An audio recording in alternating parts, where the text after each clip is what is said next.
Olá pessoal, eu sou Daniela Desidério, bem-vindos a mais um Farofa da Desi. Não é de costume, mas hoje eu tenho uma colinha porque se faz necessário. Já adianto que se acaso sair algum barulhinho, é porque nós estamos aqui gravando, está chovendo, então pode ser que saia algum barulhinho e para não atrapalhar, não ter que adiar, a gente vai seguir com a gravação. Como eu estava dizendo, hoje eu estou com a colinha, porque o meu entrevistado de hoje é uma pessoa muito especial, eu tinha muita vontade de entrevistá-lo. E ele trabalhou em Brasília, em Belo Horizonte, mora em Cordeirópolis desde 2015. Ele é bacharel em Direito, graduado em Logística, filósofo, sociólogo, professor universitário, vice-presidente do PT e mais tantas outras atribuições que a gente vai descobrir aqui entre a nossa conversa. Marcos da Rocha Simões, mais conhecido como Simões, e eu já apresento para vocês, agradecendo. Muito obrigada e seja bem-vindo. Sou muito grato pelo convite, um prazer estar aqui com vocês. Boa noite a todos os ouvintes. E vamos ter aqui momentos agradáveis, vamos conversar. Vamos ver do que sai daí, né? Não tem, só foi só para apresentar, tá, pessoal? Não tem roteiro. O que sair aqui, na verdade, eu prefiro, né, que seja assim, não tem nada combinado, realmente para ser uma coisa leve, tranquila, e as dúvidas que vão surgindo aqui, e aí a gente vai seguindo o caminho. De início, como de costume, né, na verdade, eu gostaria que, rapidamente, um breve resumo, você falasse um pouco sobre você, o que você acha necessário, importante ser falado. Se apresente, por favor. Okay. Bem, mais uma vez, né, um prazer estar aqui na Farofa da Desi, né? Bem rapidamente, cheguei aqui em Cordeirópolis em 2015. Entretanto, já vinha trabalhar aqui desde 2004, que eu prestava consultoria para algumas empresas de transportes. E em 2015 aconteceu de eu ser convidado para trabalhar numa empresa e eu vim morar em Cordeiro. E gostei muito da cidade. Então, como você havia comentado, eu já havia morado em São Paulo, Brasília, Belo Horizonte. E antes de vir para cá, morei 2 anos e meio em Ubatuba, né? Famosa Uba-chuva, que de fato chove muito. E gostei demais da cidade de Cordeirópolis por N motivos. Tranquilidade, segurança, saúde, né? Fiz aqui excelentes amizades. Então tudo isso me fez com que eu ficasse... A princípio veio a trabalho ou não? Ou... Vim a trabalho. E aí gostou? É por lá mesmo que eu vou ficar. Isso. E aí surgiu aqui oportunidades no meio acadêmico. Então eu fui convidado, eu comecei a participar lá na FHO, Uniararas, de um grupo de pesquisas sobre questão de autismo, sobre a questão de síndromes. Eu fiquei 8 meses participando de congressos e me foi despertando esse interesse, que sinceramente na minha vida não fazia, sabe, diferença. Uhum. E aí eu percebi o quanto isso era necessário e é necessário estarmos agregando, né, inclusivamente, pessoas que possuem algum tipo de necessidade especial. E também descobri depois, estudando, que existem várias síndromes que nem sequer são ditas, né?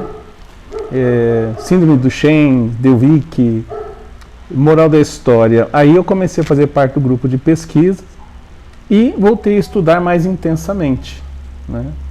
E hoje estou professor universitário no Direito, também estava dando aula na Psicologia e eu amo dar aula, eu nem considero dar aula como trabalho, para mim é um prazer, eu vou assim, me mantenho atualizado, me força a estar estudando, né? Tem sempre que se atualizar, né? Sempre. E as informações hoje em dia estão muito rápidas, né? Muita informação e se faz necessário a todo momento estar se atualizando. Exatamente. Estando em Cordeiro, né, eu comecei a me envolver também com a questão da política da cidade. Meu primeiro ano eu participei de quase todas as sessões na Câmara. E aí eu faço uma pergunta e já convoco. Não basta só eleger os vereadores. O pessoal tem que ir lá, tem que participar, tem que saber o que está sendo dito, o que está sendo votado. Então, essa consciência política não é só ficar discutindo candidatos. Sim. São vidas, as vidas são decididas na Câmara Municipal. Se for ver bem a fundo, né? As nossas vidas dependem, está nas mãos de 9 vereadores. Exatamente. E aí, sendo que você votou ou não, quando eles estão lá, todos estão em prol da sociedade, em prol do município de Cordeiro, das pessoas que moram aqui, né?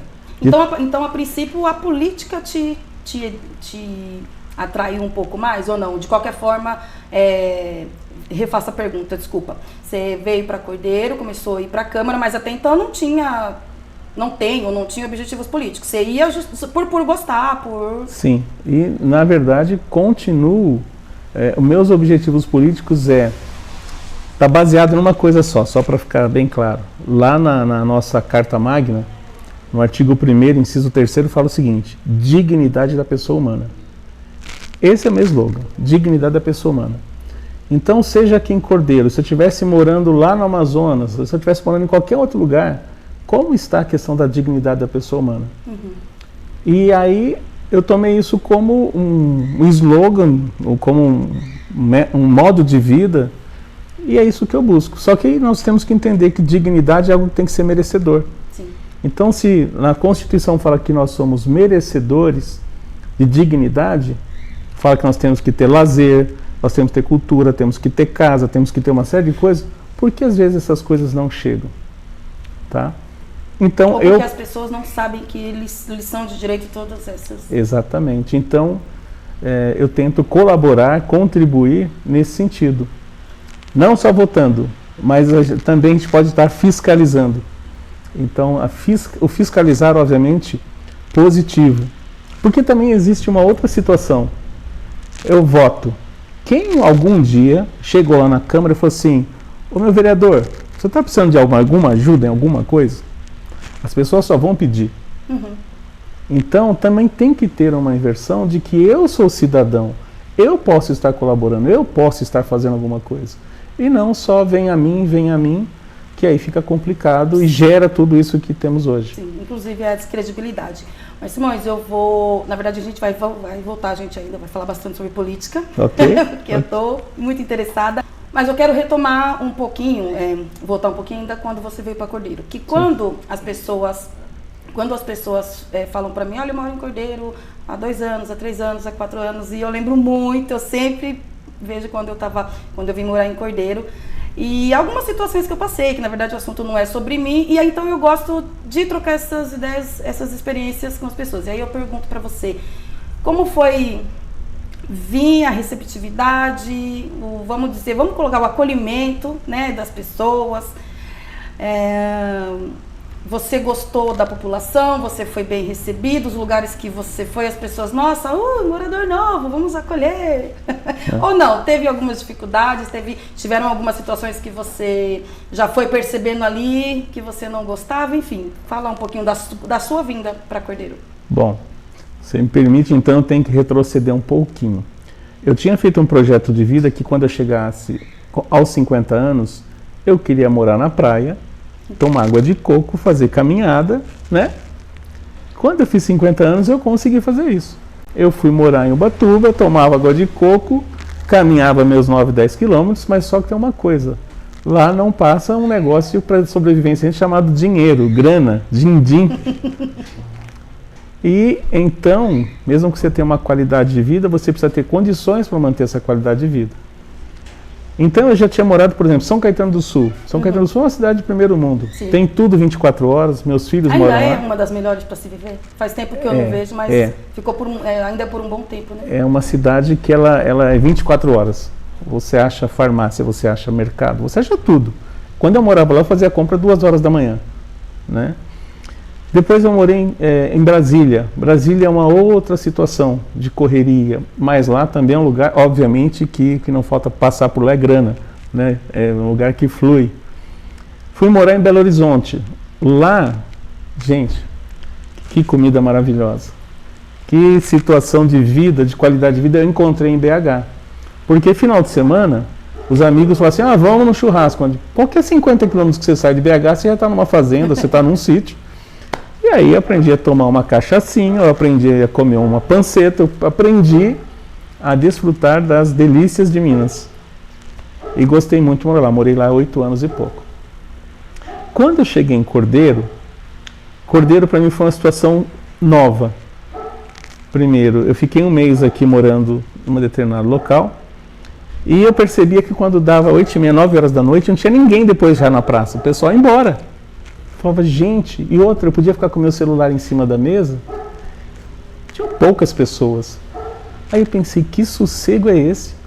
Aí eu falei, não pode ser, talvez é porque eu tô aqui, sei lá, numa época... Aí foram se passando os meses, e aí eu recebi a proposta para vir morar, né? E a cidade é assim mesmo. É uma cidade que tem vida, é uma cidade que tem segurança, que é importante. Segurança. Foi uma das coisas que mais se destacaram a minha escolha. Uma outra questão também importante, né? Eu tenho plano de saúde. Mas eu nunca precisei usar o plano de saúde porque a saúde na cidade é muito boa, reconhecida. E eu falava, peraí. Tudo isso encanta, né? Tem alguma coisa estranha. Porque em alguns lugares que eu morei, a saúde era, assim, precário o atendimento. É você marcar para ter um exame depois de 6 meses, né? Então, como eu tenho algumas convicções em relação à saúde, né? Eu penso que é o Estado que tem que prover e tal, né? Sem entrar muito no mérito, eu utilizo a saúde pública em Cordeiro. E quando eu saio dizendo que aqui a saúde é excelente, então... E aí, nesse inteirinho, eu fui conhecendo algumas pessoas, né? Que a princípio eram pessoas de um contato de coleguismo, e hoje eu posso dizer que eu tenho algumas amizades que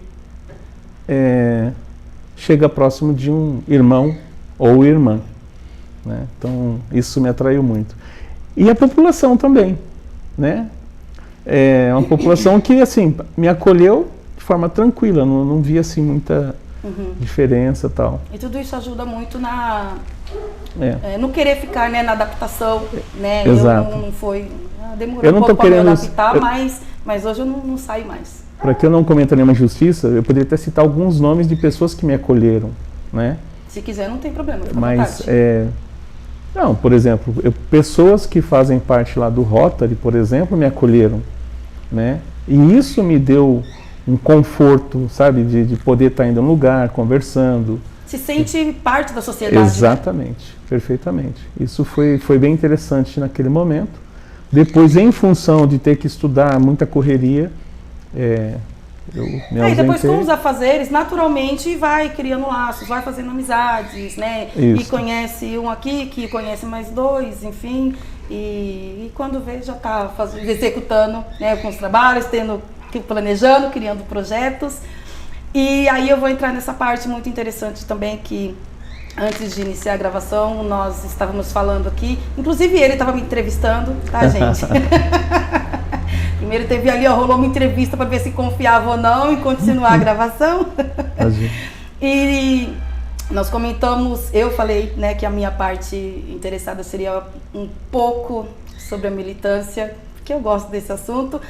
E você faz parte da Unegro, né, que você comentou. E aí eu queria também entrar um pouquinho nessa seara. Eu queria que você falasse para mim, se tratando de Cordeirópolis, qual a sua visão em relação a isso? Eu vou falar o povo negro, a comunidade, como que a gente consegue fazer um trabalho bacana, se você acha que é possível. Enfim, dá uma pincelada sobre isso para mim, por favor. Certo. Bem, tudo começa com a questão da inclusão, que eu falei para vocês, né, fazendo pesquisa. E uma das coisas que eu percebi também é que não tem pesquisadores negros. Muito pouco ou quase nenhum. Então, se nós somos em uma população de quase 200 milhões de pessoas, nós temos no Brasil 0,02% de pesquisadores. Ou seja, 200 mil. E a palavra pesquisadores é porque é uma forma mais tranquila de falar, porque são cientistas, pessoas que ficam estudando tanto a questão da metodologia científica das exatas, né, que é aquela comprovada, quanto também as pesquisas fenomenológicas, ou seja, aquelas que vêm do lado sociológico e tal. Para quê? Para gerar políticas públicas e para melhorar a vida das pessoas. Aí eu pensei e falei, cadê os negros? Cadê as negras? isso começou a me despertar. Bom, em 2019 eu comecei a dar aula em Rio Claro, uma faculdade, na Anhanguera, no curso de Direito.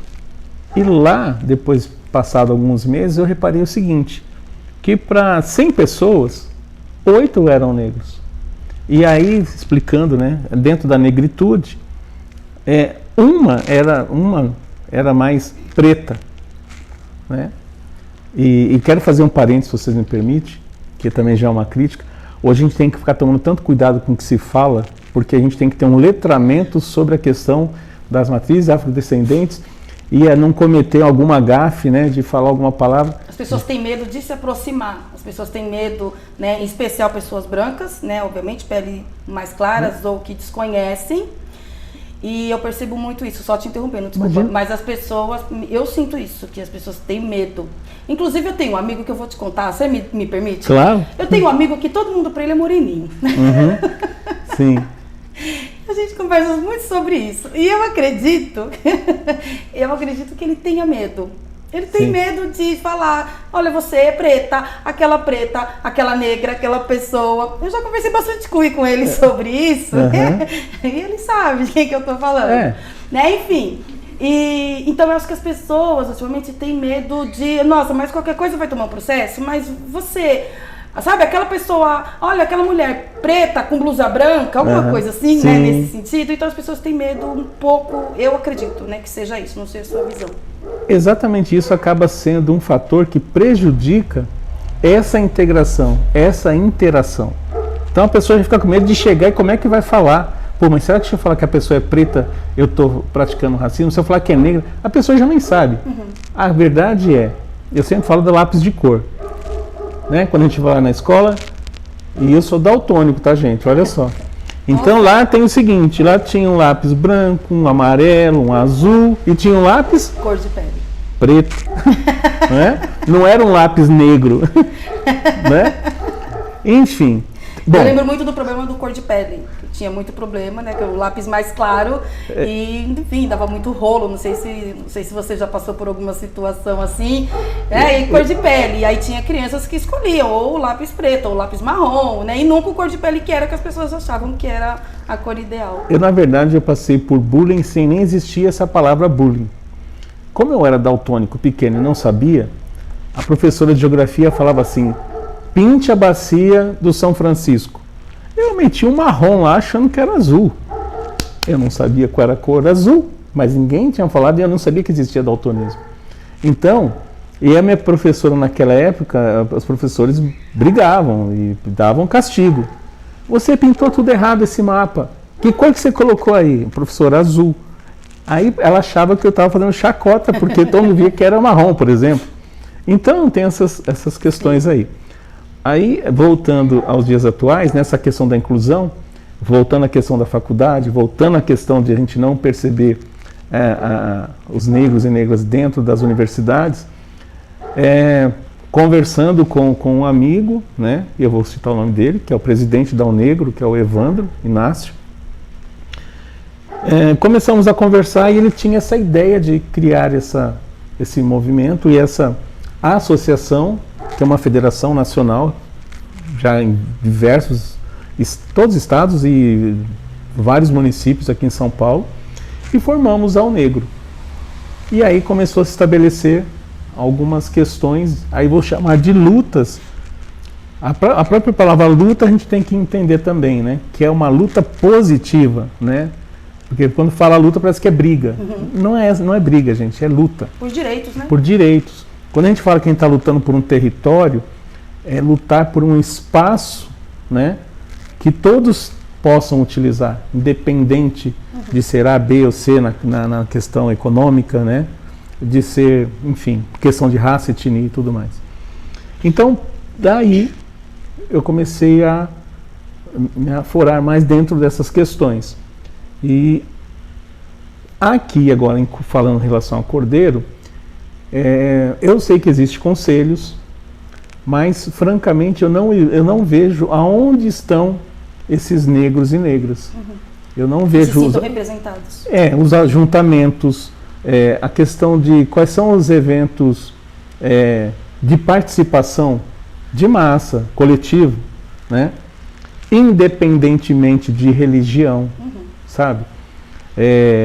Música, enfim, questões que eu penso que podem ser mais bem trabalhadas no sentido de trazer e criar união.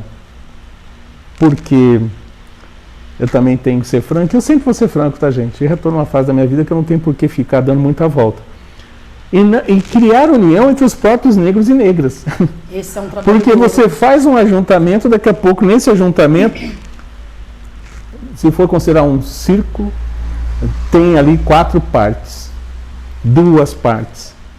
E nas 2 partes gera uma outra parte, seja por diferença religiosa, seja por uma diferença até de classe social. Sim, sim. Né? É o que dá muito pano para manga também. Então, eu penso ideologia. Que aqui em Cordeiro... Então, ideologia, nossa, você falou uma coisa agora aí que, assim, é o que eu amaria ter algumas reuniões, encontros,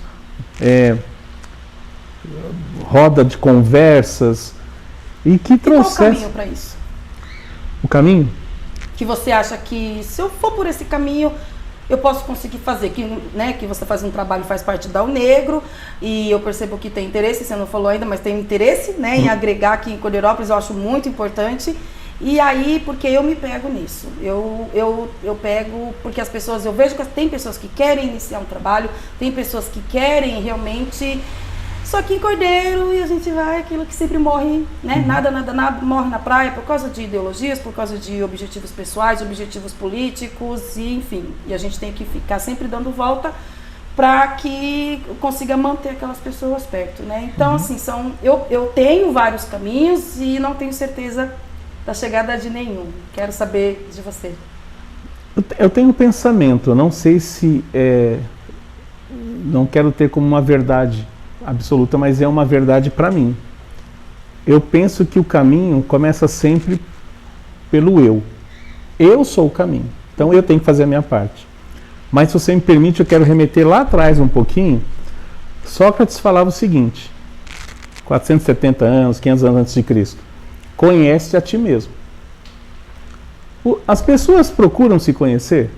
Se as pessoas não procuram se conhecer, fica difícil, se eu não me conheço, de querer que você seja alguma coisa, porque eu mesmo não me conheço, como é que eu vou te conhecer? Aí apareceu depois uma outra pessoa que marcou a história, aliás, até é dividido antes dele e depois dele. Jesus Cristo falou o seguinte: ama teu próximo como a ti mesmo. Como que eu vou amar meu próximo se eu não me amo? Aí a segunda máxima que eu tenho para a minha vida: eu só posso dar o que eu tenho. Então, se eu tenho amor, eu vou dar amor. Se eu tenho respeito, eu vou dar respeito. Se eu tenho valores que eu carrego comigo, eu vou ter valores para mim. Agora, se eu não me conheço, eu não tenho valores, como que eu vou poder estar ofertando isso? E aí vira grande confusão. Porque um valor que as pessoas que não entendem os valores procuram é a satisfação pessoal. E normalmente é uma satisfação pessoal momentânea. Ou seja, é um benefício que eu quero ter, seja, se a gente pegar a Maslow, né, é uma base da pirâmide, todo mundo quer uma necessidade básica suprida. O que eu vou comer, onde eu vou morar, o que eu vou fazer. Mas se a gente subir nessa escala, na pirâmide, é a autorrealização. Você passa por processos nessa escalabilidade. Você chegando aqui em cima na autorrealização, peraí, se eu cheguei aqui, só para exemplificar, se o que eu tinha para comer era pão com mortadela, mas depois de 2 anos trabalhando, eu consigo já agora comer pizza, já consigo ter carne em casa, tem gente que está comendo pão com mortadela. Está passando as mesmas coisas que eu passei. Isso eu estou falando numa questão básica, eu estou falando de comida, eu estou falando de sobrevivência. Agora a gente pode partir para outros níveis, né, de autorrealização. Por que os negros não estão ocupando cargos? Por que o estudo não chega? E quando chega, por que quem chegou não puxa? Aí, desculpe a minha falta de modéstia, mas eu faço isso. Tem hora que eu sou jarra, tem hora que eu sou copo. Então, quando eu sei que eu estou sendo jarra, eu posso estar distribuindo, eu distribuo, porque a minha jarra vai ficar vazia e outras pessoas que também aprenderam vão estar despejando e eu vou estar aprendendo. Aí a pessoa que bebeu da água do copo só fica no copo.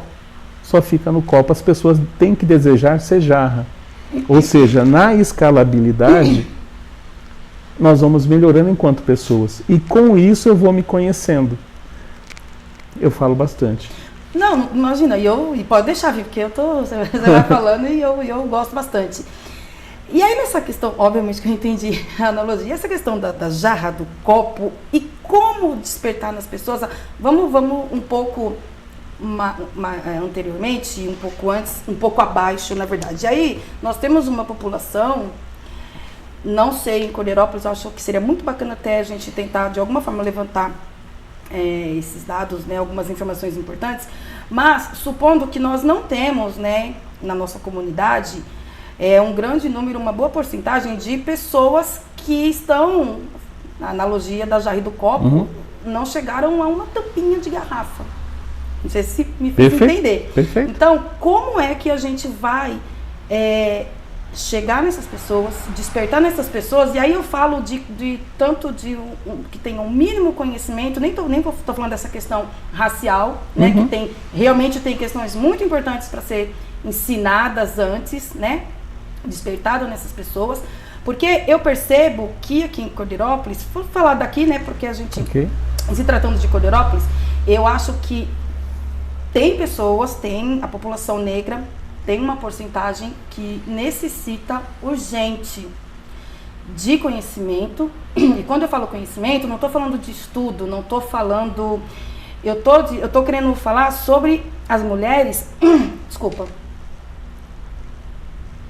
eu estou querendo dizer, por exemplo, das mulheres que desconhecem os direitos básicos.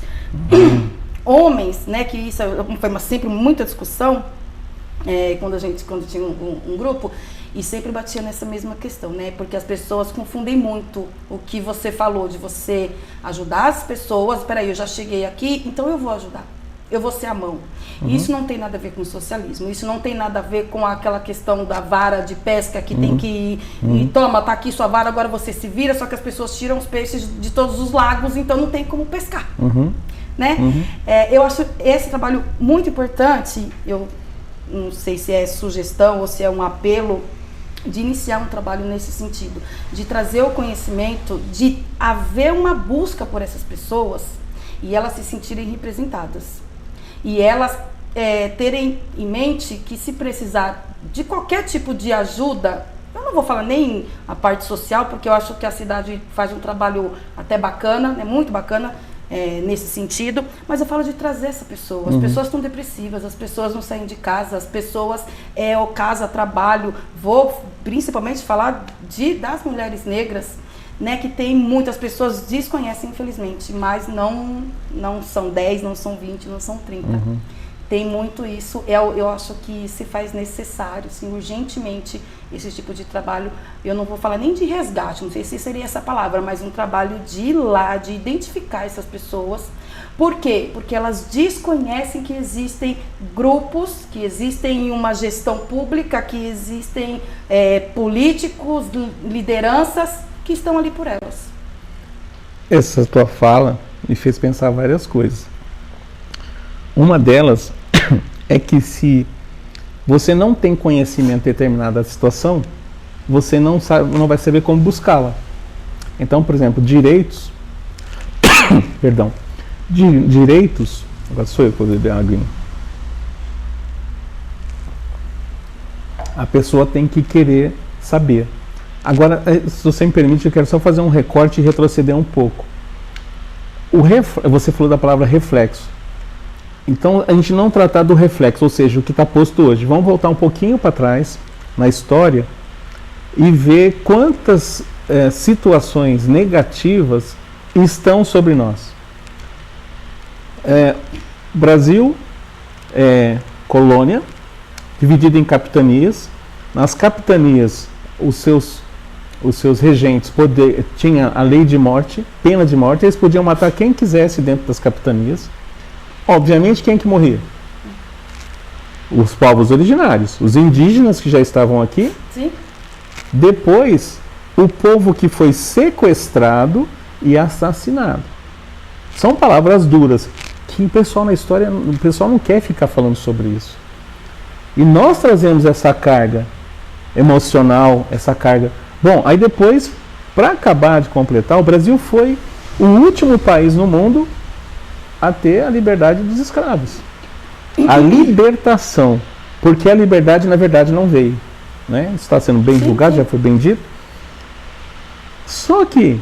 E um adendo, a nossa região tem cidades que ainda foram as últimas das últimas das últimas. Exato. Eu tive a experiência, a oportunidade de conhecer algumas regiões quilombolas, lá em Minas, e ver que algumas coisas, por mais que eles tenham o seu território de espaço de convivência, mas as mulheres não podem... elas não conseguem se inserir no mercado de trabalho, ficam à mercê de situações N. Então, dentro dessa configuração em Cordeiro, como fazer? Primeiro, tem que conscientizar. O que é conscientizar? É trazer à luz aquilo que a pessoa não está sabendo. Né? Então, é promover encontros, é promover situações onde se converse a respeito. Então, eu vou te falar uma coisa que é um sonho para mim. Vai ter uma festa de aniversário de criança. O pessoal leva um brinquedo, o pessoal se preocupa mais com a carne e com a cerveja, mas é festa de criança. Quem leva um livro de presente para essa criança? Um livro pequenininho. Nós fazemos aniversário. Olha, vai ter um churrasco, vai ter isso, vai ter você divide isso, divide aquilo. Quem se preocupa em passar numa livraria... Mas isso depende muito do meio que se vive. Então. Eu tenho certeza que existem pessoas, existem famílias que fazem suas festas e realmente tem, né, existe. E se você, né, me permite, eu vou citar um exemplo, né, da minha família. Né? Então, se realmente teve a festa do aniversário, eu não vou falar que o aniversário era do meu filho. Sim. E ele ganhou, e teve uma família que ele ganhou alguns presentes bem didáticos, né? Livro, brinquedos mesmo, pedagógicos. E a questão do meio que se vive, né? Porque talvez não partiu de mim, né? Isso, e era assim, o que é isso? E agora o que eu faço com esse brinquedo? Eu olhei para aquilo e agora como é que eu vou... Sim. E não chamou a atenção dele. Sim. Por falta da introdução desse tipo de cultura, de ensinamento, de conhecimento. Então, como é que está sendo feita a introdução disso nas diversas famílias? Isso nos leva a pensar, né? E pensar dói. Ou seja, se no meio, aí pegando o que você acaba de falar, nós somos resultado do meio ou nós podemos fazer o meio ser o nosso resultado? Nossa. Né? Então, é uma questão de você pensar e em pensando e resolvendo. Porque também só ficar pensando tem que ter atitude, tem que ter ação. Quando eu trago aqui essa questão do livro, é claro, pelo amor de Deus, eu não estou querendo tirar a infância da criança de brincar com o seu carrinho, né?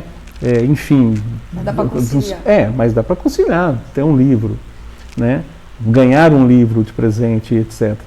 E sempre eu fico abismado, né, de uma informação que tinha de alguns anos atrás, que, por exemplo, o que se tinha de livrarias na Argentina, em Buenos Aires, não se tinha no Brasil todo.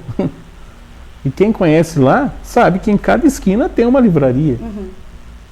Então, aí com isso, mostra que as pessoas estão lendo. E eu penso que, então, respondendo a sua pergunta lá atrás, como que a gente faz isso? Só tem uma forma, através da educação. Agora, educação, segundo o dicionário Aurélio, é a capacidade de aprender. Então, todo mundo, não precisa necessariamente ser pela escola secular, né? A tradicional. Eu posso estar aprendendo de diversas formas.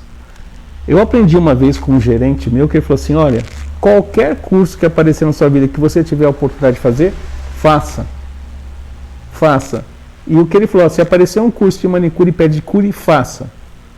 Na hora eu fiquei assim, né? Gente, Aí logo depois saiu a reportagem de uma mulher em Uberlândia que ela tinha 3 andares, era só de manicure e pedicure. Então, olha só, né? Então é essa visão, o aprender. E para o adulto, eu penso que a gente tem que aprender a aprender. Eu estou aqui com você agora, passando, né, por esse momento agradável aqui dessa nossa conversa e tal, e estou aprendendo. E aprender, o nosso cérebro ele deseja isso. Ele deseja. Só que eu tenho que satisfazer esse desejo. Assim como eu tenho uma satisfação em me alimentar, depois que você pega o hábito da leitura, depois que você sente falta. Sim. Né? Então eu penso que esse é um caminho. Em se tratando de Cordeiro, existem várias iniciativas. Eu vejo que é uma cidade assim, preocupada em estar dando condições, mas a população tem que responder aos estímulos, porque senão... Ou no mínimo ser provocada. Ou ser provocada. Eu acho que é uma constante. Você provoca, tem estímulo, a pessoa responde. Provoca, tem estímulo, não respondeu, não vou desistir. Vou fazer isso. Aí que tá. Né? Agora você chegou num ponto aqui que eu gostaria. Okay. Eu não sei se a minha visão está sendo, né, muito fechada, ou se eu estou sendo humana demais para a situação. Eu acredito que falta um pouco mais, acho que principalmente a vontade de ter o próximo ao perto, a vontade de ajudar, a empatia aqui, de tantas pessoas ficam falando empatia, e a gente não vê colocando em prática. Olha, eu tô pegando ranço dessa palavra que vocês não fazem ideia, porque eu vejo as pessoas, essa coisa da empatia, e parece que é sempre de um lado só que vem, né? E porque eu vejo acontecendo muito isso. Eu não estou falando de pessoas negras em Cordeirópolis que, nossa, são ricas, não estou falando sobre isso. Eu estou falando justamente de pessoas que, olha, eu cheguei até aqui. Como é que eu vou fazer agora que eu estou aqui? Como é que eu vou pegar aquela senhora de um bairro afastado que as pessoas desconhecem, que a sociedade continua não enxergando? Entende o que eu estou querendo dizer? Sim. Então, como que eu vou usar uma posição que eu cheguei agora? Isso eu estou falando de qualquer pessoa, não estou falando de eu aqui na frente de uma câmera, ou de um político, de um empresário. Eu não estou falando, né, tem N situações. O que eu tenho hoje, que eu posso dar a mão para alguém. Eu não estou falando, né, só de, olha, vem aqui que agora você vai ser como eu. Eu não estou dizendo disso. Eu estou querendo realmente pessoas que olhem. Por quê? Porque existe, até inicia sempre um trabalho bacana em toda área, em todas as áreas. Até existe pessoas que querem, agora vai dar certo. Só que chega lá na frente, os objetivos pessoais. E aí é o que a gente estava falando também anteriormente, da gente iniciar a gravação, de pessoas que começam, então peraí, então agora, olha, eu estou sendo vista, então eu estou me destacando, olha, eu vou indo na frente, depois vocês vão vindo atrás, entende? Entendo. E eu esqueço aquelas pessoas que iniciaram comigo, porque eu estou sendo vista, eu estou recebendo convites, tá acontecendo isso, eu vejo que acontece isso com algumas pessoas em Cordeiro, e eu não estou falando de pessoas negras que têm, né, mesmo porque acho que nem em Cordeiro talvez, né, são poucas. Mas eu falo justamente de ter esse olhar de pessoas que conseguiram chegar a ter alguma visibilidade, uma condição mínima, que já passaram por conselhos, em qualquer situação. E realmente olhar, peraí, agora vamos retomar aquele trabalho, eu vou pegar essas pessoas e a gente vai retomar, vai iniciar. Não tem. Eu acredito que não tem. E acaba sendo sempre uma luta solitária. E eu aprendi, tem um amigo meu que me ensinou isso, que eu vivia numa luta solitária. Porque eu não conseguia, eu ficava esbravejando, e depois acabava, porque eu estava sozinha. Entendo. E eu não conseguia fazer com que aquelas pessoas me seguissem, a gente criasse um enorme grupo, e agora a gente vai brigar pelos nossos direitos. Por quê? Porque cada uma vai tendo seus objetivos. Eu acho que é muito, pra mim, eu vejo como muito triste essa situação, porque dificilmente a gente vai conseguir estruturar. Entendo. Bom, dentro desse panorama todo que você lançou aí, a gente precisa dar uma fatiada, né? Porque são muitas frentes aí. Então você começou falando da questão de empatia, né? Que aí, vamos estabelecer uma coisa. É bonito falar empatia, mas a própria empatia, ela se coloca num meio que num pé de igualdade. É possível uma pessoa pobre ter empatia por alguém que é rico? Ele não sabe nem quais são os sentimentos. Então a empatia, ela traz um certo achatamento. Outra coisa, a questão, me permitem, né? Tem algumas palavras que etimologicamente, ou seja, na origem da palavra, né, empatia. Se eu pegar seu dedo aqui agora, se eu boto o seu dedo, eu bato com isso aqui, quem está nos assistindo vai imaginar que, olha, ele bateu no dedo dela. A dor só você vai sentir. Lá eles vão imaginar que você sentiu dor. Essa palavra empatia também tem uma certa antipatia, porque na verdade nós temos um chamado neurônio espelho. A gente assiste uma novela, tem uma cena, a gente chora, acontece uma coisa, porque a gente se identifica com aquilo. A palavra empatia está vindo substituir uma palavra muito mais forte. Por que a gente não fala que eu tenho que ter amor pela outra pessoa, mas eu tenho que ter empatia? Porque amor é muito mais abrangente. Amor é ceder, é observar, enfim, mas é longo também aqui. Acho que a gente nem tem o tempo para poder avançar nisso. Mas eu penso que empatia, a outra palavra, ressignificar.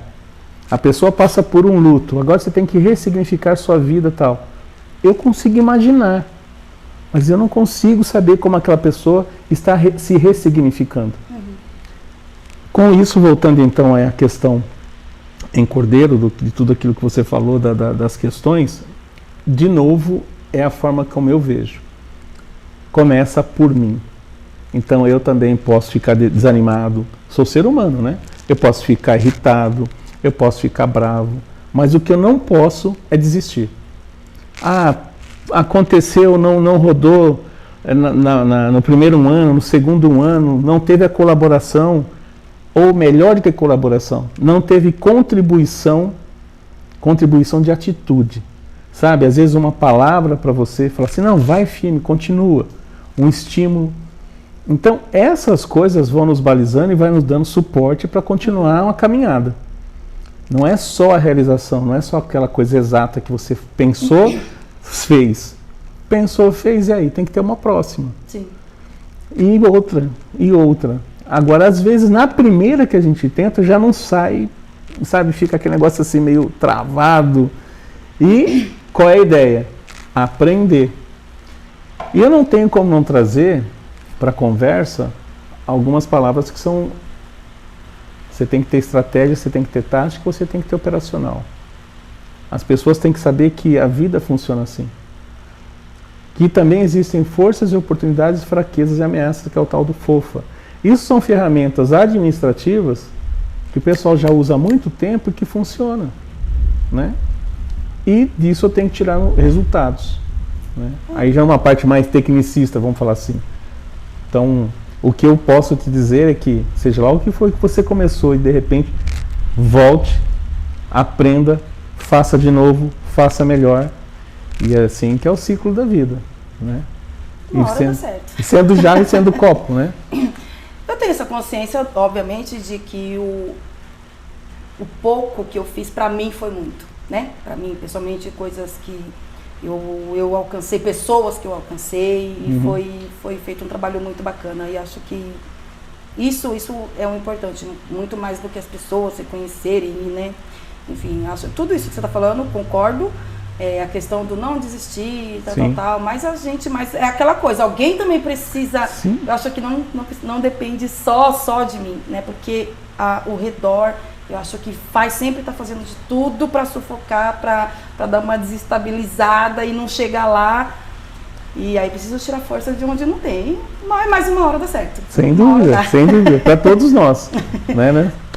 Simões, já partindo para o final, que eu nem sei quanto tempo que a gente já tem, que a gente já está de gravação, vamos falar de política, que a gente começou lá na frente, e aí só para a gente encerrar, porque como eu disse no início, você está como vice-presidente do PT em Corderópolis. Sim.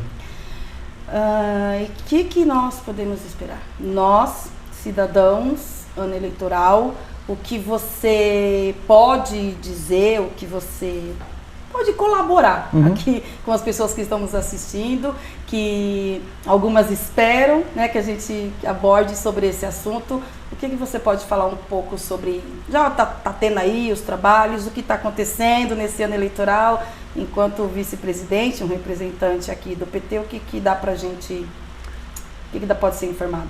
Bom, o que eu posso dizer é que, enquanto vice-presidente, o meu trabalho é intrapartidário. Então, o nosso trabalho é treinar, trazer situações, inclusive ideológicas, para os pré-candidatos, saberem o que pode e o que não pode fazer na campanha. Então, assim, é mais um preparo para os pré-candidatos, isso eu enquanto vice-presidente. Então, trazer as diretivas do partido, né, como proceder dentro da lisura, dentro da legalidade. Então, esse é o meu papel enquanto vice-presidente, ou seja, eu tenho um olhar mais para dentro, de questão organizacional, questão de realmente trazer as pessoas para debates internos, para que, quando forem realmente a sair, saibam, né, tenham embasamento, tenham inteligência emocional para os embates, para as discussões, para os debates, porque sai tudo isso, né? Não adianta falar que é só debate, porque tem embates também, mas tudo isso dentro do respeito. Aí essa palavra respeito, só para deixar bem claro, principalmente os nossos ouvintes, que res quer dizer coisa, né? Então, uma responsabilidade, esponsare é você responder, esponsare, res coisa, você responde pela coisa. Então você tem que responder pela coisa de ser um pré-candidato ou ser candidato. Ah, você se elegeu, você responde pela coisa pública. Nós moramos aonde? Numa república, ou seja, seria res pública, coisa do povo.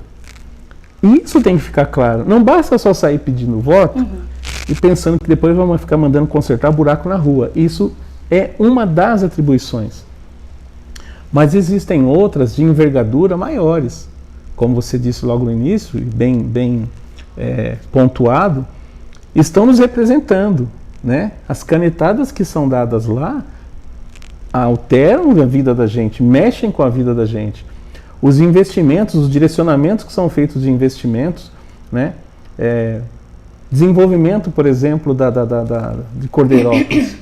Né? Então eu vou pegar uma coisa que aí já vou falar como cidadão. Essa questão da represa, por exemplo. Todo mundo tem que entender que a represa é uma coisa importantíssima para Cordeirópolis. Porque aí sim possibilita trazer novas empresas para cá. Se vem novas empresas, vem novos moradores.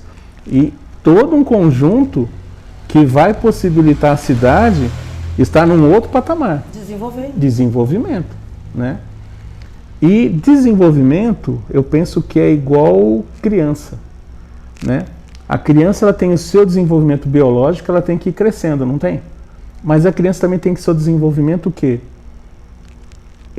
Intelectual, cognitivo.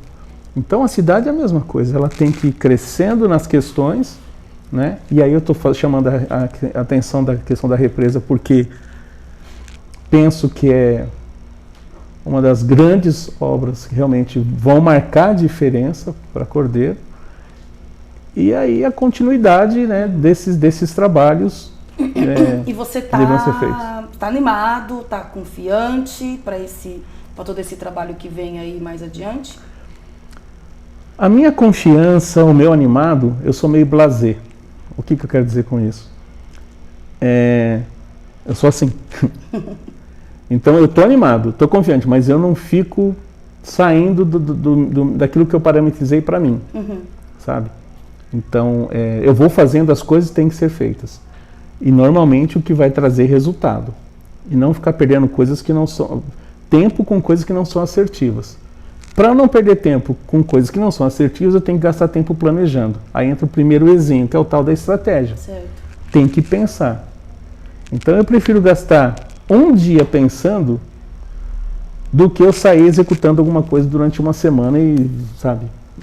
e eu penso que politicamente, partidariamente, é assim que nós pelo menos estamos procurando conduzir os trabalhos, ou seja, ter pessoas preparadas para estarem disputando os cargos públicos, para desempenharem bem, atendendo uma resposta, ou seja, aquilo que eu falei, responder a coisa pública de forma responsável.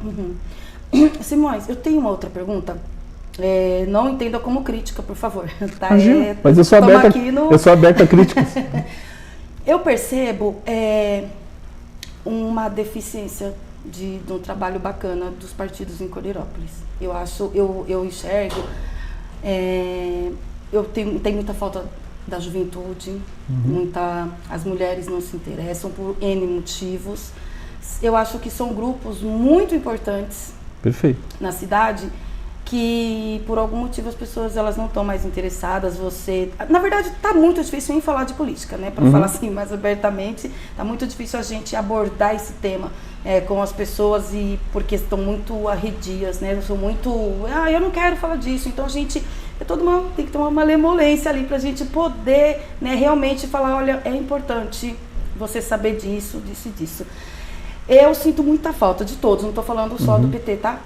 Eu sinto falta de todos os partidos fazerem um trabalho nesse sentido. E aí a minha pergunta é, existe algum planejamento, existe algum trabalho que possa vir a ser realizado? Partidariamente falando, tem aí, a gente pode esperar alguma coisa, mas não estou falando independente do ano eleitoral, tá? Estou falando aí do futuro do partido mesmo. É que a sua pergunta leva à essência da coisa. Porque a gente está falando de uma política, já uma política partidária, uma política para fora. Se a gente pensar ou seja, para dentro, os jovens, as mulheres, todos nós somos seres morais, éticos e políticos. Independente de eu ser da política ou não, essas três coisas andam juntas. A questão é que, como as pessoas não se conhecem, talvez conheçam um pouquinho o que é moral, ser honesto, né, e tal. Ser ético, de repente vai entender o que é a eticidade numa empresa, dentro de um conselho. Agora, o ser político seria o resultado dessas duas coisas. Como as pessoas não se conhecem, não conhecem exatamente o que é moral, né? Vai pensar que as pessoas conhecem mais a imoralidade do que o que é moral. O que é ser ético? Né? Ser ético é na hora que ninguém está te vendo lá e você está praticando a coisa correta, sem ninguém estar vendo. Então, eu sou moral, eu tenho ética, eu sou um ser político. Eu sendo um ser político, entendendo essas três fases, fica mais fácil eu me aproximar de um partido, ou de uma causa, ou de uma luta, ingressar, né? Nós falamos, por exemplo, a questão antirracismo, da inclusão e tantas coisas que as pessoas, não necessariamente estando na política, estão sendo políticos. Então essa compreensão, quando a população, vamos falar, tomar consciência que é assim que funciona, nossa, nós viramos aqui um município de primeiro mundo, com todos os méritos que o município tem. Mas isso elevaria, enquanto população, enquanto conscientização coletiva, né? Fala-se muito do imaginário coletivo, mas esse seria a conscientização coletiva, né? E a mesma pergunta que eu fiz lá atrás na questão do que a gente está falando de militância, como trazer esperança para essas pessoas? Eu acho que pega um pouco disso, as pessoas não têm mais, me parece que as pessoas não têm mais esperança na política, no político, e todos nós somos políticos, nós fazemos, eu costumo que a gente, principalmente dona de casa com 1, 2 ou 3 filhos, com mais de 2 pessoas dentro de casa, nós já fazemos política sem ter a noção do que estamos fazendo. E aí quando a gente vê todo esse debate, esse embate, a falta de respeito, por que não, a imoralidade, principalmente dentro das redes sociais, e aí nós percebemos a desinformação que chega muito mais rápido, né, nas pessoas, e aí você tem um trabalho duplo, um trabalho triplo. Ou você abandona esse grupo de pessoas que, olha, realmente, né, deixa do jeito que tá, porque não tem jeito, eles vão continuar recebendo esse tipo de informação e não tem como mudar isso. Ou a gente faz um trabalho de, cara, vem aqui, vamos fazer um resgate, ou a gente, né, deixa de lado e tenta pegar aqui quem está do nosso lado, e a gente, do nosso lado, que eu digo que tem os mesmos objetivos, de repente, o mesmo modo, o mínimo ali, né, de pensamento crítico, que dá uma abertura para um debate. Porque, né, novamente, as pessoas viram e falam, não, eu não confio mais na política, eu não confio mais no político, eu não quero saber de política. E como fazer com que as pessoas se interessem e saibam a real, o quanto é importante a política na vida de cada ser humano. Principalmente, eu vou trazer para cá, principalmente em Corderópolis, principalmente com o PT. Olha, tudo que você falou é complexo. Primeiro, né, não é uma linha contínua, existe a esperança, pessoas que vão estar trabalhando na busca dessa esperança de concretização de ações positivas, mas também existem ações contrárias, que também são impositivas e negativas. Então tem gente querendo o melhor para a cidade, mas existem forças que aí não é só na cidade, são forças de conglomerado, são forças políticas externas, são diversas situações que não é tão simples assim. Então, se nós ficamos aqui achando um caminho, uma brecha para ajuntamento, aprimoramento do povo em algumas determinadas coisas, com certeza existem outros grupos que estão pensando o seguinte: vamos manter esse povo na ignorância, sem ler, sem estudar, sem discutir política e, principalmente, que aqui a filosofia traz, sem ficar questionando. Quando a pessoa começa a questionar, seja quem for a pessoa, você está num outro patamar. Você vai começar a gerar problema. E aí que entra o ponto. Se nós somos pessoas inteligentes, e também lá no dicionário Aurélio fala o seguinte: inteligência é a capacidade de resolver problemas. Ou eu fico quieto e deixo o problema. Agora existe também a desinteligência, as pessoas que geram problemas. Então, não é uma força contínua só positiva. São diversas forças que lutam, militam contra. Quando você fala de militância, eu penso mais numa militância, não das pessoas dentro do seu partido, mas existem militâncias que são por forças fortes de dominação, hegemônica. A gente pode falar também um pouquinho da questão geopolítica. Hoje, uma plantação de laranja aqui vai estar afetando, né, lá no outro lado do planeta. Enfim, é complexa essa resposta. Realmente precisaria ter uma elaboração de razão mais fundamentada para poder, pelo menos, delinear uma parametrização para dar uma resposta mais... Não, a intenção não foi colocar em saia justa nada. Não, mas uma percepção, né?